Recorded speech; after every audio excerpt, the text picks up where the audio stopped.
সকলকে নমস্কার। আজ আমার জীবনের একটা স্পেশাল দিন। সকালবেলাতেই হাজবেন্ডের কাছ থেকে পেলাম দুটো গোলাপ। আজ হলো 22শে বৈশাখ, আমাদের 20তম বিবাহ বার্ষিকী। ছেলে আসে 19টা বছর, যে দেখতে দেখতে কিভাবে চলে গেল।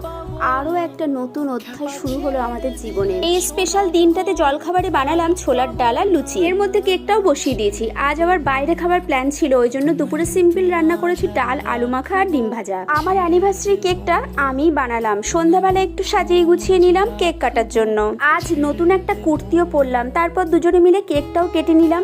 বছর বছর আসুক এই দিনটা আমাদের জীবনে, সুখে দুঃখে দুজনেই এভাবে আগামী বছরগুলো যেন কাটিয়ে দিতে পারি। তারপর আকাশকে নিয়ে চলে এলাম কাছে পিঠে ওই একটা রেস্টুরেন্টে।